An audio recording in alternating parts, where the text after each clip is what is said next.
మన రక్షకుడైన యేసుక్రీస్తు నామములో అందరికీ వందనాలండి.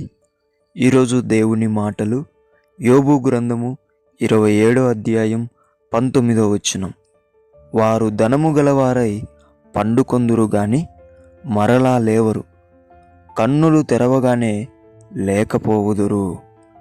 ప్రియమైన దేవుని బిడ్డలారా, లోకం ధనం వెంట పరిగెడుతుంది.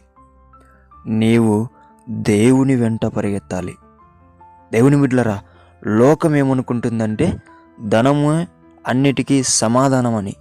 అయితే నీవు చెప్పాలి, దేవుడు అన్నిటికీ సమాధానమని.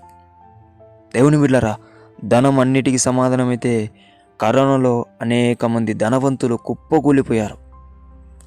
వారి ధనం బతికించిందా? లేదు.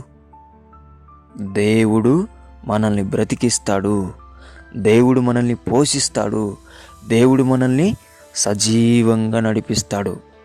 దేవుని బిడ్డలారా, దేవుని వెంట పరిగెత్తండి, మీకు ఉపయోగం ఉంటుంది.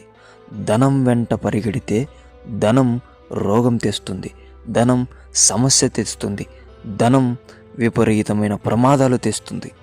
కాబట్టి ధనముతో జాగ్రత్తగా ఉండండి, దేవునికి దగ్గరగా ఉండండి.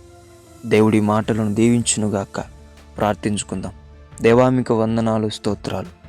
లోకం పరిగెత్తిన విధముగా మేము ధనం వెంట పరిగెత్తకోకుండా నా దేవుడైన యేసు ప్రభుల వెంట నేను పరిగెత్తుటకు నాకు జ్ఞానమును, బుద్ధిని, తెలివిని అనుగ్రహించి అనేకులకు ధనము మూలం కాదు, దేవుడు మూలమని తెలియజేసే బిడ్డగా నన్ను ఉంచమని యేసు నామములో ప్రార్థిస్తున్నాం తండ్రి.